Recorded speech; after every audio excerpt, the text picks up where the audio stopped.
Alrighty guys, it's finally the review that all of you have been waiting for. This is of Lightning Rod at Dollywood. I've had a roller coaster of emotions thing about this roller coaster and all the problems it went through. And my most recent video at the moment, as of when I'm recording this, is about how they ruined this coaster, which I don't really think they did in all honesty. I really overreacted about that. But anyways guys, this roller coaster is just fantastic. It is almost perfect. I'm going to go through everything I like about this coaster and then give it an overall final score. So, Lightning Rod. Wow. So you're going to walk up and you're going to notice the pretty elaborate theming. Dollywood does pretty good with theming, but they never went this over the top before. So you enter and you notice the hot ride outside.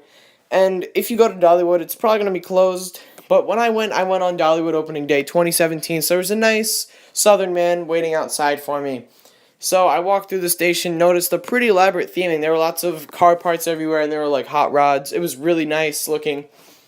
So then you go up to a second level, which is I like the way this is like stationed. I like the station. It reminds me of a parking garage because you go up a bunch of different levels.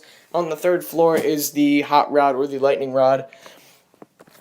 So there'll be someone assigning your rows. Luckily, I only rode this once, guys. It's hard to do a review on a coaster you only rode once, but I'm doing the best I can. So luckily, we got assigned for back row, so we didn't have to like cry or complain or anything.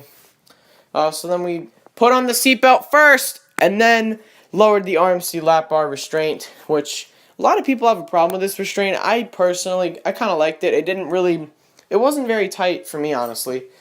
Like, it didn't tighten up at all. So, make a right-hand turn, and you enter this you enter this launched lift hill. It's a pretty good launch.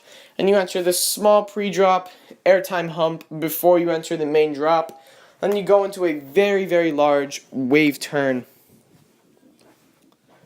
Following the wave turn is the two twist and shout elements. They're called something different, but they're pretty much exactly the same. Then you enter this small airtime hill, and then you enter the quadruple down. My, oh my.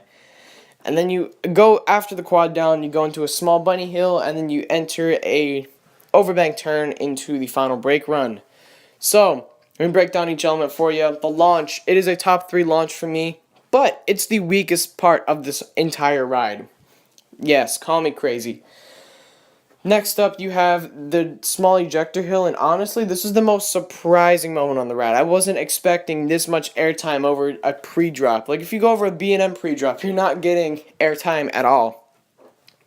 Next up, we got the launch, and I think this is the second weakest part of the ride. It's good. It's enjoyable. It's not my favorite, though. Then you got the bottom of the launch, which is a little bit shaky. Then you enter this wave turn, and this is really, really unique. I've never experienced sideways hang time, but vertical air time at the same time. Like, I've experienced Mako, you get like some sideways hang time on like its like final, and it's like finale, quote unquote. But this is different. Like, you get that sideways feeling, but then you're getting ejector air time at the same time. So it's really strange feeling. And when you put your hands up, it's so weird and bizarre feeling. And then you got the two twist and shout elements, and personally, I thought this part was a little bit jerky. No one complains about this coaster being jerky. I thought it was a little bit jerky. But you still provided some insane airtime on both of those. Like, this is an element where you start to rise up, bank in one direction, turn in the opposite direction, and you, like, rise up and fall like an airtime hill. That happens twice. I think the first one is jerkier. I think the second one is much better than the first one in general. Like, you're not expecting that much jerkiness on the first one, in my opinion. And then you go up into this quick airtime pop before you enter the quad down. It's a nice little moment. And then the quad down. This is the highlight of this ride. See, the thing about Lightning Rod is I feel like each element just gets better and better and better until you reach the quad down, and then everything from there just blows your mind. Like, you've already experienced so much airtime, you're about to experience some more.